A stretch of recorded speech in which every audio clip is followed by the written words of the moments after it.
Our team on the scene during an immigration raid in Virginia. Our Rachel Scott there as agents moved in from ICE, the FBI, and other agencies making arrests.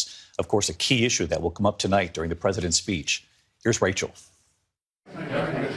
Tonight, the president preparing to tout his signature promise, the largest deportation effort in American history. And well before dawn, we were on the front lines. And we want to be rolling by 0345. The administration says they are going after the worst first. They tell us their target here in Northern Virginia, a Guatemalan man in the country illegally with a criminal record. Almost 4 a.m. and we are now rolling. ICE agents say the subject of the investigation today, a known member of the 18th Street gang. We are there as heavily armed agents, guns drawn, use flashbangs to get inside. Leading the suspect out in cuffs, loading him into a waiting patrol car. Authorities say they've arrested more than 20,000 people since Trump took office. ICE and Border Patrol say more than 43,000 are held in detention.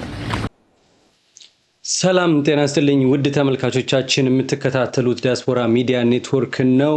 በዛሬው ዝግጅት እንግዲህ በዋናነት የኢሚግሬሽን ጉዳይ ስደተኛውን ጉዳይ እንመለከታለን። በስደተኛው ላይ የተፈጸመ ያለው አፈሳና ጥረዛም እነማንን ይመለከታል፣ እነማን ላይ ነው ትኩረት የተደረገው፣ እስከዛሬ ምን ተደርጓል የሚለውን ከባለሙያው ለጉዳዩ ደግሞ ቅርበት ብቻ ሳይሆን በውስጡ የሚሰራ ባለሙያ ነው እንግዲህ አድርጌ ያቀረብኩት አቶ አምሳሉ ካሳው በኮሎራዶ ግዛት የአውሮራ ከተማ የምክር ቤት አባል ነው።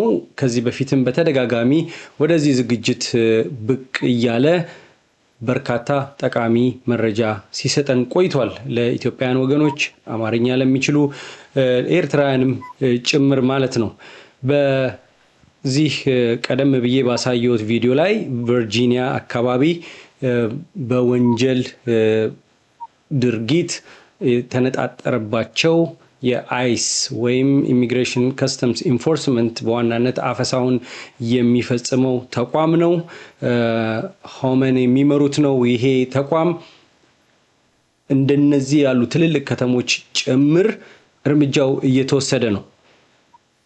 የጓቲማላ ወንጀለኛ ነው አሁን ተይዞ ያያችሁት በቪዲዮ ላይ እንዴት በተጠናከረ መልኩ በተዋቀረ መልኩ የታጠቀ ኃይል ስደተኛውን እያፈሰው እንደሆነ በዚህ ቪዲዮ አሳይቻለሁ። ከዚህ በፊት በሰራዋቸው ፕሮግራሞች ላይ በተለይ የአሜሪካ ሚዲያዎችን እያጣቀስኩኝ ምን እየተካሄደ እንደሆነ መረጃ ልሰጣችሁ ሞክሬያለሁ።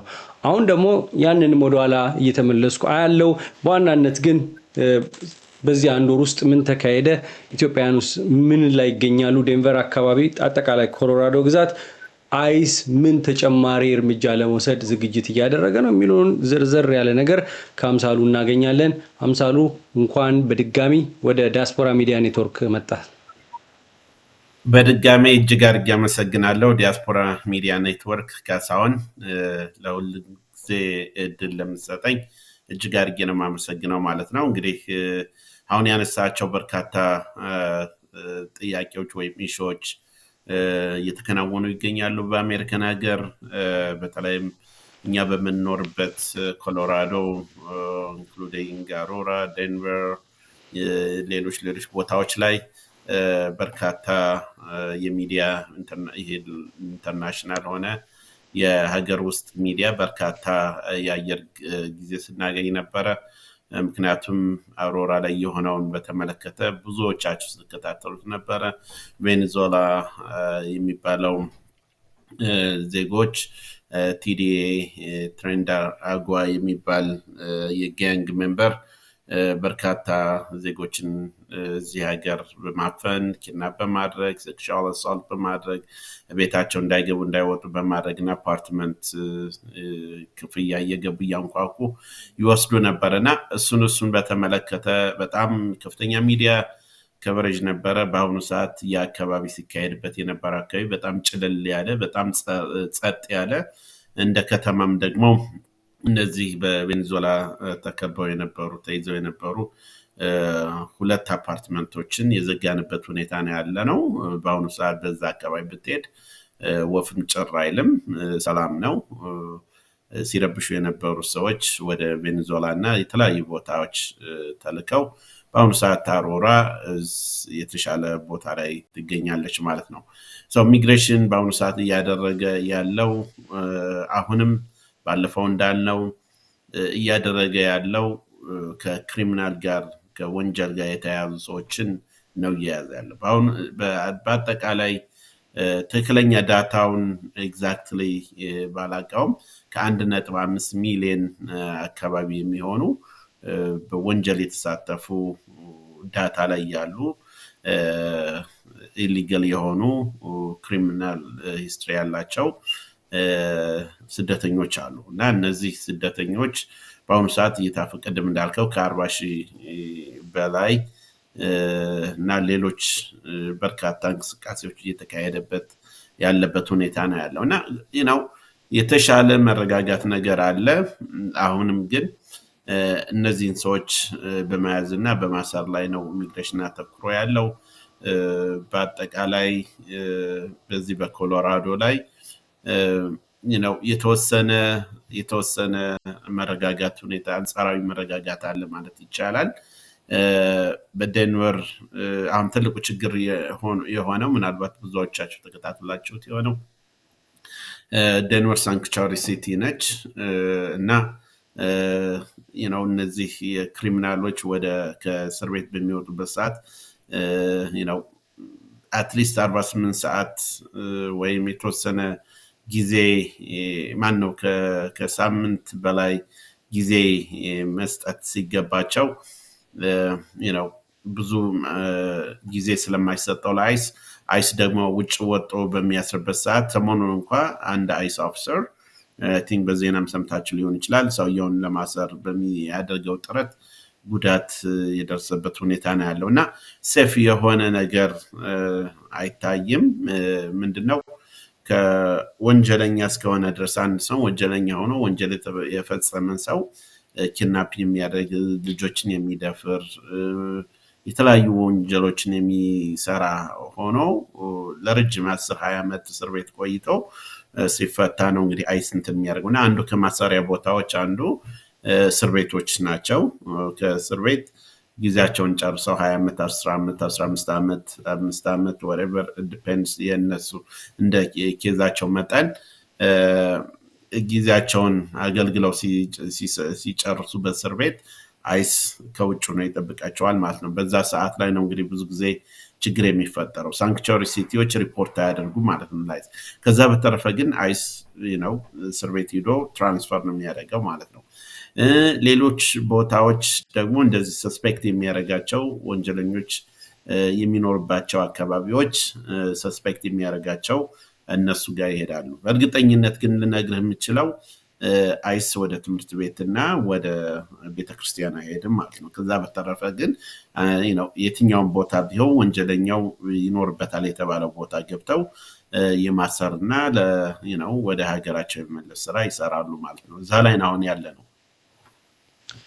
እናንተ አካባቢ በፊት ኢንተርቪው ቃለ ምልልስ ባደረኩ ጊዜ የተወሰኑ ኢትዮጵያውያን በወንጀልም የተያዙ እንዲሁም ድንበር አቋርጠው ገብተው በስር ያሉ አሉ። የነሱ ሁኔታ ምን ደረሰ? ተጨማሪ የተያዙ ኢትዮጵያውያን አሉ ወይ? እስካሁን ተጨማሪ ኢትዮጵያ የተያዘ የለም። ቦርደር ገብተው ጉዳያቸውን እየተከታተሉ ያሉ ኢትዮጵያዎች ነው እንደማንኛውም ዜጋ ጉዳያቸውን ተከታትለው የሚወጡ ናቸው። ምንም ጥሩ እንትን ላይ ናቸው ያሉት ማለት ነው። ከዛ በተረፈ ግን አሁንም እስር ቤት ናቸው። ገና ይሄ እነዚህ ሰዎች አሁን አይደለም የገቡት የቆዩ ናቸው። ይሄ አድሚኒስትሬሽን በአሁኑ ሰዓት ዛሬ ስንት ነው?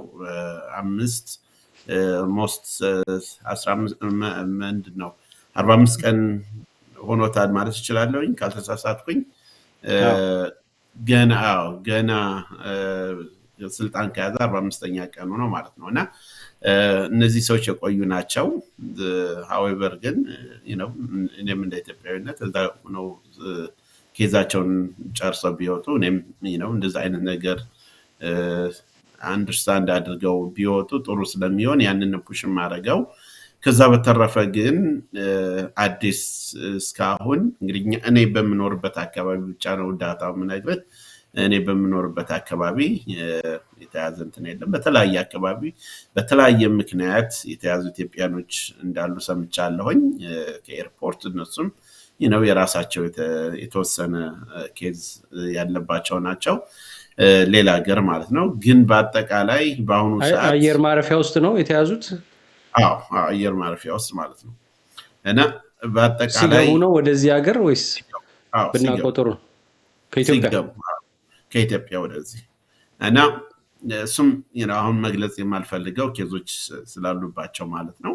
ከዛ በተረፈ ግን ምንም አይነት አዲስ የተጨመረ ኬዝ የለም።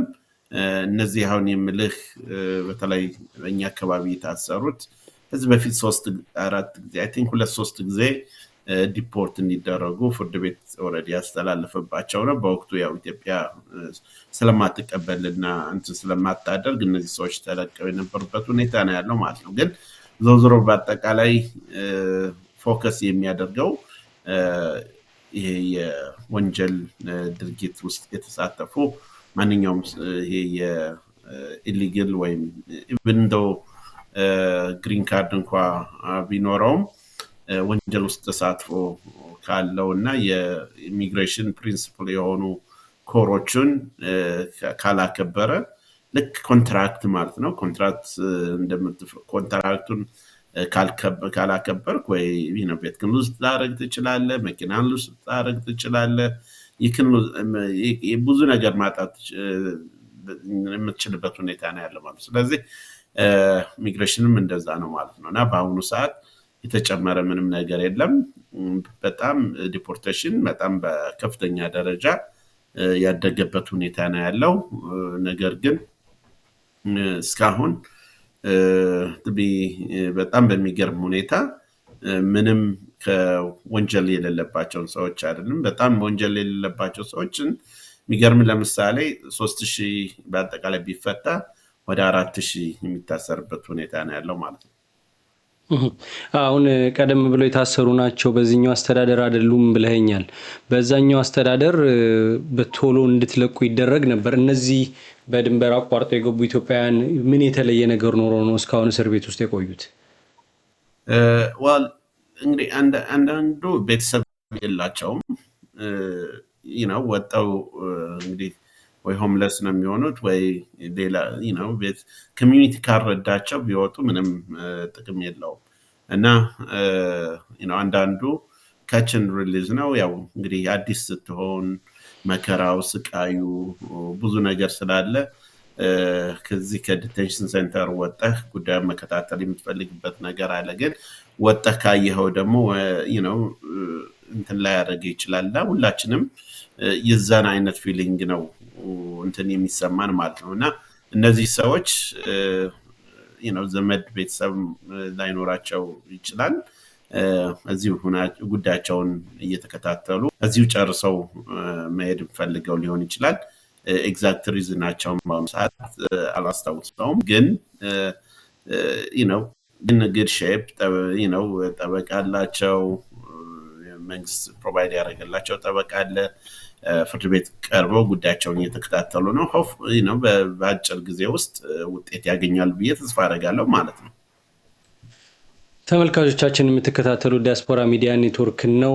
በአይስ ኢሚግሬሽን ከስተም ኢንፎርስመንት በዚህ ህግ አስከባሪ አካል የስደተኛን ጉዳይ ህገወጥ ስደተኛን የሚይዝ በመንግስት ስልጣን ኃይል የተሰጠው አካል ነው።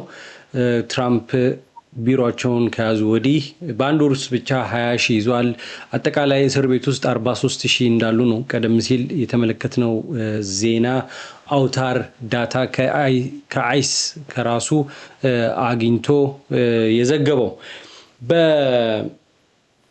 በመያዙ ላይ እንግዲህ መጀመሪያ ወንጀለኛ ነው የሚል ነበረ፣ ህገወጥ የሚል ነው። ቀጥሎ ደግሞ ግሪን ካርድ ያለውም ሆኖ ጥቁር ነጥብ ያለበት የሚል ነው። ሰሞኑን ዜና ያቀረብኩት አለ። ቴክሳስ ሉዊቪል የሚባል ቦታ ባልና ሚስት ልጆች ወልደው የሚኖሩ ባል ከቤቱ ወጥቶ ለስራ እየሄደ የኮንስትራክሽን ሰራተኛ ይመስላል። መኪናው በኮንስትራክሽን እቃዎች የተሞላ ነው፣ ፒክአፕ ትራክ። ይህ ሰው ተይዞ ለሚስቱ ይደውላል። ለሚስቱ ያው ተይዣለሁ ይላታል። ምንም ችግር የለብህም አንተ ግሪን ካርድ አለ 10 ዓመቱ ሆኗል ንገራቸው ይለቋል አለችው። ሆኖም ግን የአይስ ኤጀንት እዛው ነበርና ስልኩን አንስቶ ያው ሬከርድ ስላለበት ወደ እስር ቤት ልንወስደው ነው ብለዋት ያ ሰው ተይዟል እና ልጆች አሏቸውና እንደነዚህ አይነት እስሮች አሉ።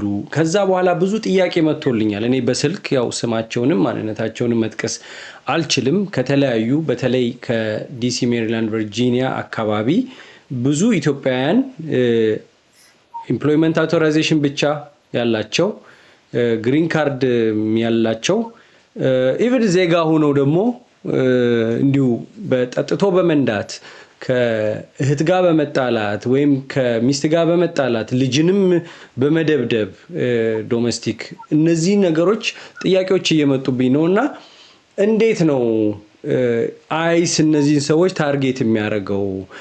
ፖሊስ የከተማ ፖሊስ መረጃ ይሰጣችኋል? ያው አንተም አይስ ኤጀንት ስለሆንክ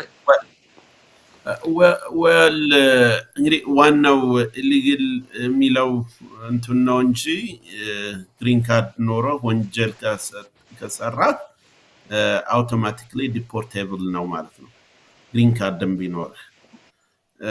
ስለዚህ ግሪን ካርድ ያለው ማንኛውም ስደተኛ ወንጀል ከፈጸመ እንደማንኛውም ዜጋ እንደማንኛውም እንትን የሚታሰር ይሆናል ማለት ነው። ግን እንዳልከው ሪከርድ ስላለው ነው እንጂ በምንም ታምር ግሪን ካርድ ወይ የወርክ አውቶራይዜሽን እና ሌሎች እንደ I-94 አይነት ዶክሜንት ያላቸው ሰዎች በምንም ታምር በዚህ ታርጌትድ አይሆንም እና ነገር ግን ኢሊጋል ሲባል ወይም እንትን ነው ትልቅ ነው። ግሪን ካርድ ያላቸውንም ከወንጀል ጋር ሪሜምበር ዶሜስቲክ ቫዮለንስ ወንጀል ነው። ለምሳሌ ይሄ ግሪን ካርድ ስንቀበል እኛ በጣም ስለምንጓጓ ምን እንደተጻፈ ራሱ እንኳን እናውቀውም እኛ ወደ አሜሪካ መምጣታችን ነው የምናየው። አውቶማቲክ ዲፖርቴብል ነው። ከፈረምናቸው ፊርማዎች አንዱ ወንጀል ውስጥ ብንሳተፍና ወንጀል ውስጥ ብንገኝ ኢንፋክት ግን ያው አውቶማቲክ እንትን ነው። ሃዌቨር ግን ያው ፍርድ ቤትም እድል ታገኛለህ። ስለዚህ ከፈረምንባቸው አንዱ ህጎቹ ከተለያዩ ከጠራቸው ከዶሜስቲክ ቫዮለንስ ጠጥቶ ከመንዳት ሌሎች ምክንያቱም የሚያስከትለው መዘዝ ነው። ወደ ወንጀሉ ዝርዝር እንትን አንሄድም፣ ግን አጠቃላይ ወንጀል በሚባሉ ሁኔታዎች ወንጀል ናቸው ተብሎ በተሰየሙ ድራግ መውሰድ ይሆናል፣ ስማግለር ሊሆን ይችላል፣ የተለያየ ጋንግ ሜምበር ሊሆን ይችላል እና ይህንን ነገር ተሳትፈው ከተገኙ ግሪን ካርድ የሚያተርፋቸው ነገር አይደለም ማለት ነው።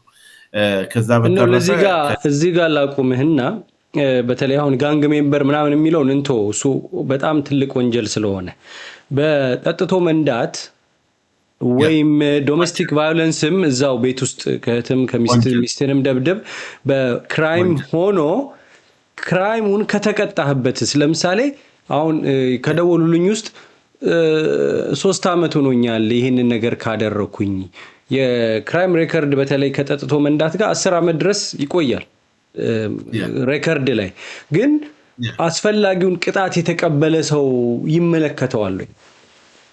በጣም በጣም ጥሩ ጥያቄ ነው። የሚገርም ነገር በጣም ብዙ ኬዞች እነዚህ ናቸው። በጣም እኛ ጋር የሚመጡት ለምሳሌ አንድ 4 ሰው የገደለ ሰው 27 ዓመት ታስሮ ወደኛ እስር ቤት መጣ ማለት ነው።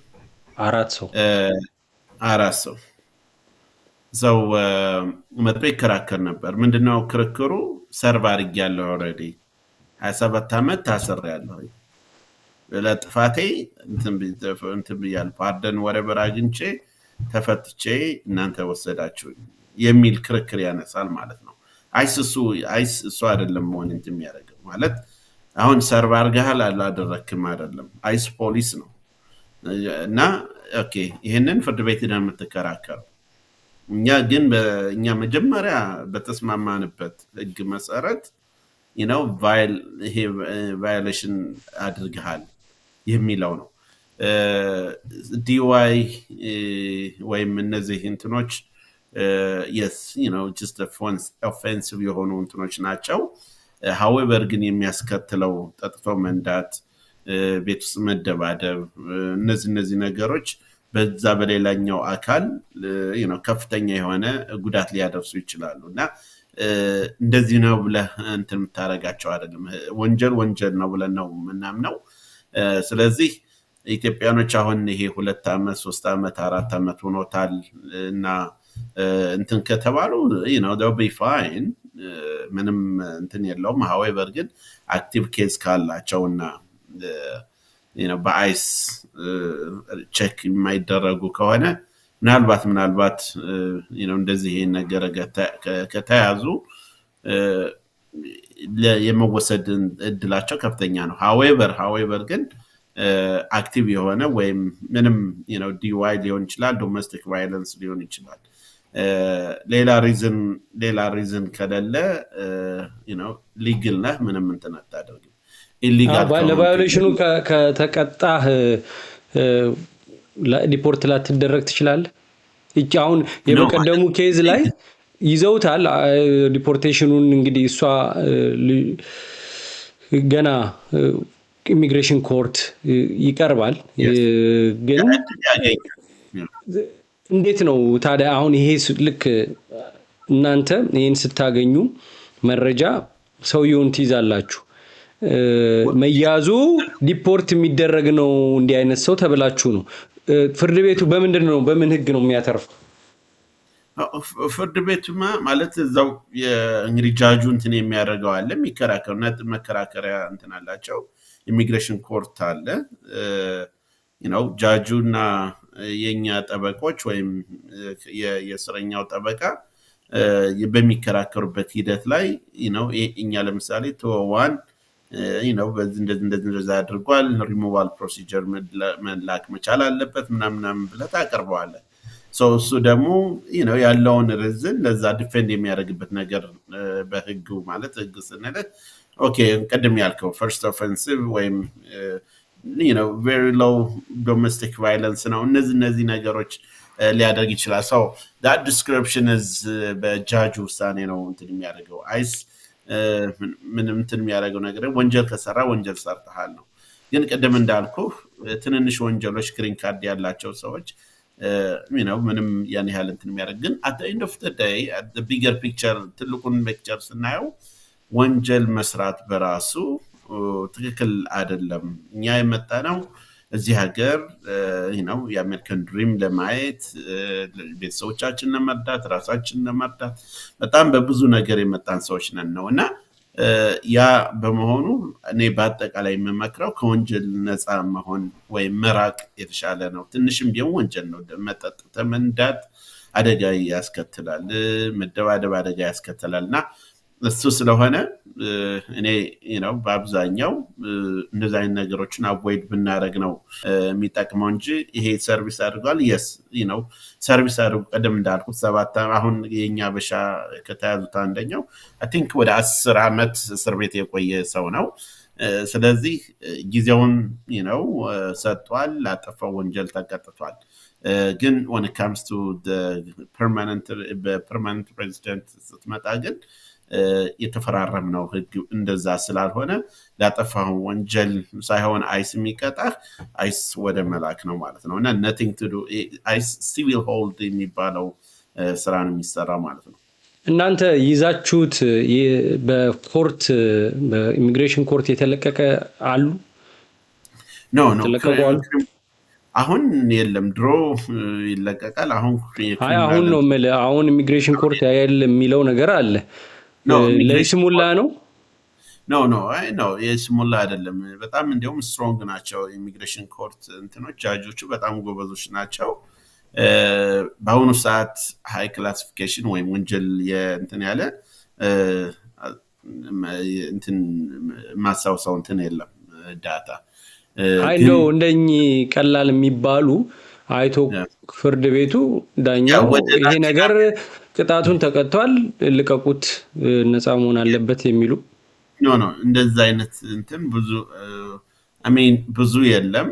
በተለይ ላቲን አሜሪካ ተወላጆች ወይም እዛ አካባቢ ስለሆኑ ብዙ ጊዜ ያንን ነገር አታይም። ወደ አፍሪካ ምናምን ሲሆን አሁን የምትለው እንትን ሊኖር ይችላል፣ ግን በአሁኑ ሰዓት እንደዛ አይነት ነገር ምንም የለም።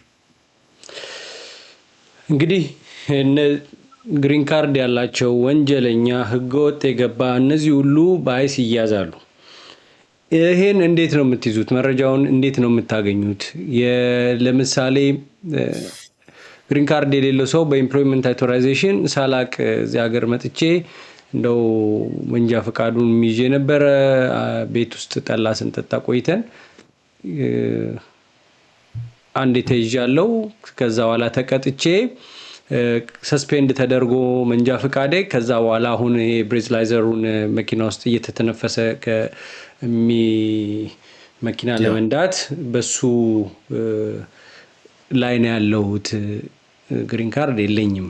ቅጣቴን ግን ተቀጥቼ እዚህ ላይ ነኝ፣ ስራ ሰራለሁ፣ ታክስም ከፍላለሁ። እኔስ እያዛለሁ ወይ ብሏል። እንደነዚህ ይሄ ሰውዬ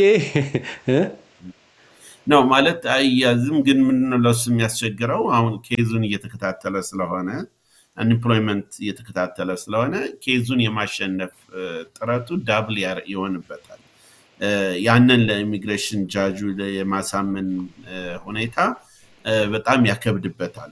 ለእኛ ውጭ ነው ቢከታተል ነው ደስ የሚለን፣ ምክንያቱም we need space right። ስለዚህ ሰውየው ምንም እንትን እንደዚህ ይታሰራል ፕሮሰስ ላይ ነው ያለው። ምንም የሚሆን ነገር የለም፣ ማንም አያስረውም ማለት ነው። however ግን ይሄ የኬዙ ለሶሳይቲ ይጠቅማል ወይ የሚለውን ጃጁ ብዙ የሚያቸው ነገሮች ይኖራሉ እና it's gonna be tough on his case his personal ግሪን ካርድ ምናምን ገና ግሪን ካርድ ስላለያዘ ቀድሞ ወንጀል ሲሰራ ይሄ ቢኖር የሰውዬ እዚህ ሀገር ይላል።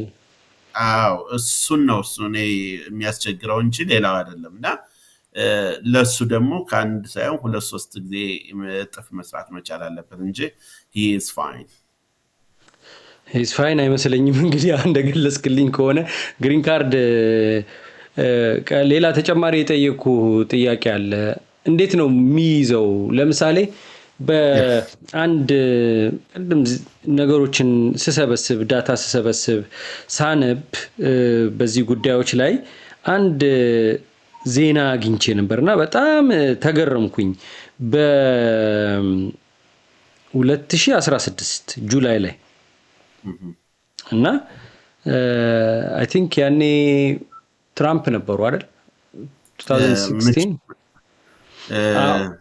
2016 ጁላይ አይደል? ልክ ነው። እና a traffic violation could mean a call from ICE for some in Texas ይላል። እዚህ ላይ ሳነብ ምንድነው ግሬግ አበትም ከዛ በፊትም እዚህ ሀገር ያለ S84 የሚባል አንድ ህግ አለ። አንዴ ልጨርስልህና እዚህ ጋር በዚህ ህግ መሰረት ነው ያ ፖሊስ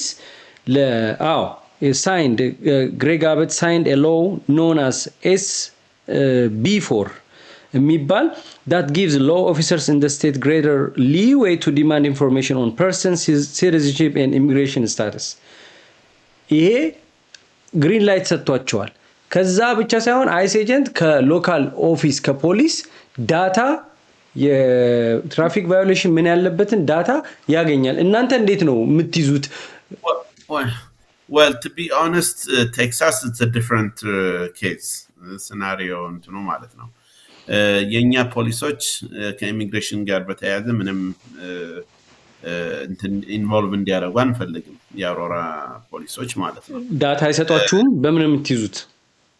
I cannot አሁን እንደዛ ማለት ይከብደኛል however ግን make sure እነዚህ የፖሊሶቻችን make sure ፌደራል መንግስት የሚያወጣቸውን ህጎችና የፌደራል ኤጀንት የሚያደርጉትን መከተል እንዳለብን እናምናለን እሱንም ኢንስትራክት አድርገናል ስለዚህ ብሎክ አናደርግም የፌደራል ኤጀንት መጥቶ ማሰር ከፈለገ መጥቶ ያስራል ፖሊስ የአሮራ ፖሊስ በምንም ታመር አይሳተፍም ማለት ነው ወንጀል ያለባቸው ሰዎች ከሆኑ የአሮራ ፖሊስ ወንጀለኞች ከሆኑ ሪፖርት ያደርጉልናል ሰው የአይስ ኦፊሰሮች ሄደው ያስሯቸዋል ማለት ነው እና የት ነው የምታረጉት የሚለው ቀደም የገለጽኩት መስሎኝ ነበር አይስ ከተወሰኑ ቦታዎች በስተቀር የትኛውን ቦታ ሄዶ ያደርጋል መረጃውም ስለሚኖረው ነው መረጃ አለው ቲፕ ላይኖች አሉን የራሳችን ዳታዎች አሉን የተለያዩ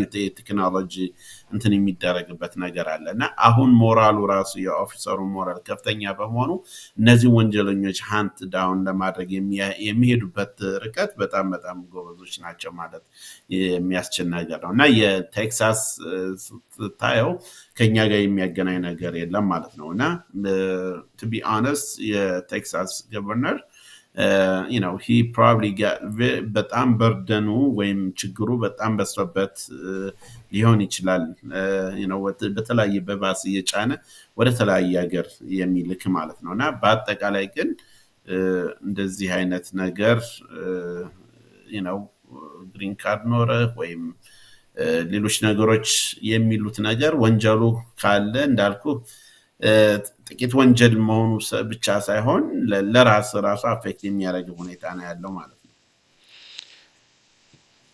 ማባረሩ ላይ መያዙ ላይ አሁንም ስጠይቅ ጥያቄዎችን የወገኖቼን ጥያቄዎች የደወሉልኝን አምሮ ውስጥ ያመላለስኩ ነው ይጻፏቸው አሉ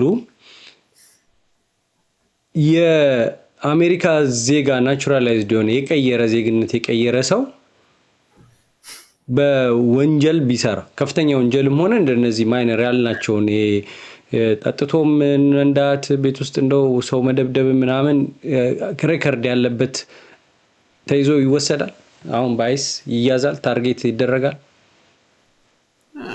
ይሄ የናቹራል ሲቲዝን የሆነው ከአይስ ጋር ምንም ያገናኝ ነገር የለም ምንም እንደማንኛውም ዜጋ ማለት ነው ለወንጀል ትታሰራለህ ትፈታለህ ወይም whatever የሚወሰንበትና ከአይስ ኤጀንት ጋር በምንም ታምር አያገናኝም ሲቲዝን እሱ ከሆነ ጥያቄ ማለት ነው በምንም ታምር አይስ ከሲቲዝን ጋር ግንኙነት የለውም አይስ ኦንሊ የሚሰራው እንግዲህ ኢሚግሬሽን ላይ ብቻ ነው ማለት ነው እና እሱ ላይ ክሊር ለማድረግ has nothing to do የሲቲዝን በተመለከተ ማለት ነው እሺ ወደ መጨረሻው ጥያቄ ይሄዳለው ስትይዙ አሁን ቀደም ባሳየሁት ቪዲዮ ላይ በማታም ሊሆን ይችላል አፓርትመንት ውስጥም ይሆናል ቤትም አይስ ኤጀንት ሲያንኳኳ ይቻለው ህግ የሚገድባችሁ የለም የት ሄዳችሁ ነው አማዞን ዌርሃውስ ራሱ ስራ ቦታ ሄዳችሁ ሁሉ አድናችኋል ይባላል ወንጀል የሰራውን ታድናላችሁ በዚህ መልኩ ግሪን ካርድ ኖሮት እንደዚህ ነጥብ ያለውንም ጭምር መረጃ ይዛችሁ ቅድም እንዳልከኝ ቲፕ ታገኛላችሁ የተለያየ መረጃ የማግኛ ዘዴ ያላችሁ እናንተም ያዛችሁት ዳታ አለ ከዛ ያ ሰውዬ ግሪን ካርድ ቢኖረውም መጠጥቶ ነርቷል እዚህ ቤት ነው የሚኖረው ኤኒ ታይም ነው የምትሄዱት yes any time ነው 24 ሰዓት ነው ስራው 24 ሰዓት ነው የማታ ኤጀንት አለ የቀን ኤጀንት አለ የከሰዓት ኤጀንት አለ እና የትኛውም ቦታ የፌደራል ምንም አይነት የሚገድበው የለም ሳንክቹሪ ሲሪ የሚባሉት ለዛ ነው ያንን የሚከላከሉ ሰዎች የፌደራል ህግን ትዛዝ ባለማክበር ወንጀል ይከሰሳሉ ማለት ነውና እንደዛ አይነት ነገር አቮይድ ለማድረግ ብዙ ጥረት ይደረጋል ከዛ በተረፈ ግን ለሊትም ቀንም ማታም ተይዶ ያደርጋል ቲፕ ላይን አለ ቀደም ባልኩ ቦታዎች ላይ የተሰማራ በጣም ከፍተኛ ኃይል ይኖራል እሱን ይዘት ሄድና ይዛው ተመጣጣለ ማለት ነው በጣም ጥሩ በዚህ በሳንክቹዋሪ ሲቲ ላይ ደግሞ በተለይ አክራሪ ከሆኑ ሬድ ስቴቶች ሄዱና ሸሽታችሁ ሳንክቹዋሪ ሲቲ ተቀመጡ ሳንክቹዋሪ ስቴት ተቀመጡ የሚሉ መረጃዎች አሉ የተሻለ ነው ለምሳሌ እዚህ በቴክሳስ ቦርደር የገቡትን እንዳለ ኒውዮርክ ነበር ሲወስድ የነበረው በብዛት በባስ የተጫኑ አንተ እንዳልከው አሁን ሳንክቹዋሪ ሲቲዎች ላይ ጫና እየመጣ እንደሆነ ነገር ራሱ ሂሪንግ አለ ለምሳሌ እናንተ ጋር ያንተ ከተማ ምክር ቤት አባል የሆንክበት ከተማ አውሮራ አጠገብ ዴንቨር አለ የዛ ከንቲባ ማይክ ጆንስተን ሃውስ ኦቨርሳይት ገቨርንመንት ሪፎርም ኮሚቴ አለ እዛ ፊት አይ ቲንክ ነገ ነው የሚቀርቡት አይ ቲንክ ሃውስ ነው የሚቀርቡት ቺካጎ ቦስተን ኒውዮርክ የነዚህ ስቴቶች እዚህ ቀርበው ሳንክቹዋሪ ሲቲ የኢሚግሬሽን የፌደራል ሎን ጥሰዋል ህግ ጥሰዋል የሚለው ይታያል የተባለ ነው ራሱ ዴንቨር ለዚህም ይሆን ሳንክቹዋሪ ሲቲነቱን ለዚህም ይሆን ጠበቃ $2 ሚሊዮን በጀት ነው የመደበው ሳንክቹዋሪ ሲቲ ማለት ተመልካቾቻችን ፌደራል ማዕከላዊ መንግስቱ የሚያዘውን ትዕዛዝ መጥቶ የፌደራል እኔ ካለውበት ስደተኞችን መያዝ አይችልም ይሄን ማድረግ አይችልም ብለው ለስደተኛ መብት ከለላ እንሰጣለን የሚሉ ናቸው ለምሳሌ ወደ አምሳሉ መልስ ሳልገባ የጆንስተንን ሲጠየቁ እንስማና እንመለሳለን not unable to coordinate with ICE right now we're in communication You've been mayor for 600 days have you ever called for that ordinance to be repealed We are not unable to coordinate with ICE right now we're in communication with ICE right now Only if there is a warrant but I'm talking prior to the warrant We wouldn't have a reason to coordinate. Because you don't know if they're illegal, because you are unable to coordinate until there is a warrant. So that's why this ordinance needs to be repealed. Denver Mayor Mike Johnston in Washington today, appearing in front of the House Oversight Committee with 3 other Democratic mayors. They were summoned to a hearing on so-called sanctuary cities. Republican lawmakers, including, as you saw there, Colorado Congresswoman Lauren Boebert, grilling Johnston about Denver's immigration policies and response to the Trump administration's deportation plans. Glad to have you with us this Wednesday night. I'm Shannon Ogden. And tonight we are getting reaction to Mayor Johnston's testimony back here at home. Now, immigrant advocates support Johnston and his policy, while DougCo commissioners compared him to Stalin. Denver 7's Ryan Fish spoke with those commissioners about the criticisms. Grilled by members of Congress Wednesday, Denver Mayor Mike Johnston defended the city's immigration policies. I do not believe the detainer law needs to be changed. We do coordinate on multiple things with ICE. For instance, if there is a violent criminal warrant. He's on Capitol Hill today saying, oh no, it's not me, it's a state law. Well, come on. It's disingenuous. It's disappointing. Douglas County Commissioners Abe Layden and George Teal slammed Johnston's testimony as political spin, saying he didn't take ownership for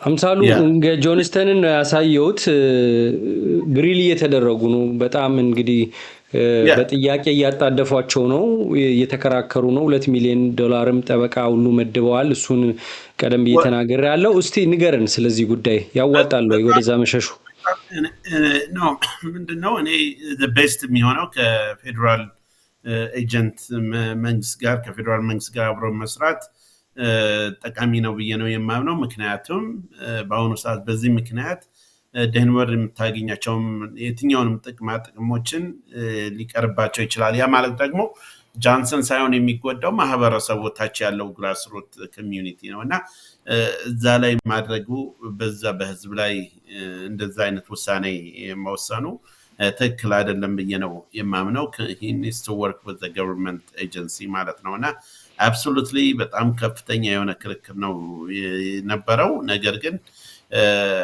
የትኛውንም ታስበልጠው የሚል ነገር ነው የሚመጣልና በኔ እምነት ያ ሁሉ $1 ሚሊዮን እንደገና ከታክስ ፔር ገንዘብ ተነስቶ ነው ወደዛ የሚሄደው ማለት ወደ ክፍያ የሚሄደው ስለዚህ absolutely ትክክል ነው ብዬ አላምንም he needs to work with the government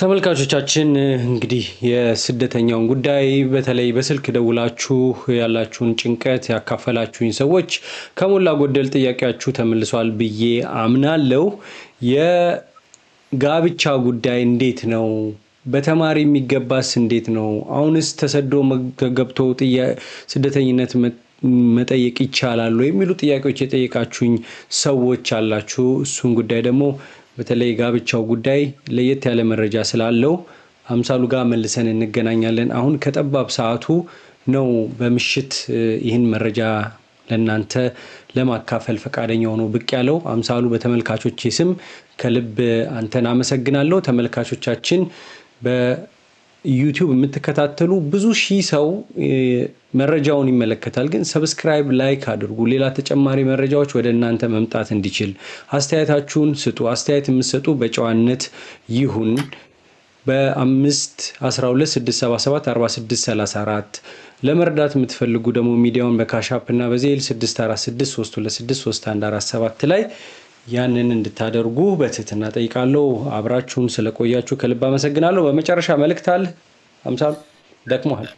አይነው በጣም ዘላው ጉዳይ በጣም ረጅም እንትን ነው። ምንም እንትን አመሰግናለሁኝ። እንግዲህ በዚህ አጋጣሚ ትናንትና አድዋን ተከትሎ እኔም ለሚቀጥለው ምርጫ እንደገና ሪኤሌክት እንድደረግ አናውንስ አድርጌያለሁ። እንግዲህ ኢትዮጵያኖች በዚህ አጋጣሚ ድጋፍ እንድሰጡኝ ያደራላለሁኝ። ሌላ የምጨምረው የለም። እግዚአብሔር ይስጥልኝ። አመሰግናለሁ። እሱን በተመለከተ አሁን ያልከውን ያንተን የምርጫ ቅስቀሳውን በተመለከተ የዚህ የጋብቻውን ጉዳይና ሌሎችንም ነጥቦች በመናነሳው ነገ ምናልባት ሰሞኑን እዛ ላይ ምን ዝግጅት እንዳለ ምን ማድረግ እንደሚቻል ኢትዮጵያም ኮንትሪቢዩት ማድረግ ይችላል ከየትም ስቴት ሆኖና ኢትዮጵያዊ በምክር ቤት አባልነት በኮንግረስ በሴኔት ውስጥ በተለያየ ቦታዎች ኢትዮጵያን ማግኘት ለብዙ ኢትዮጵያን የሚያግዘው የሚረዳው ነገር ይኖራልና ተመልካቾቻችን ያንንም መረጃ ይዘን እንመጣለን። በድጋሚ አብራችሁን ስለቆያችሁ አመሰግናለሁ። አምሳሉ ደህና ደርልኝ።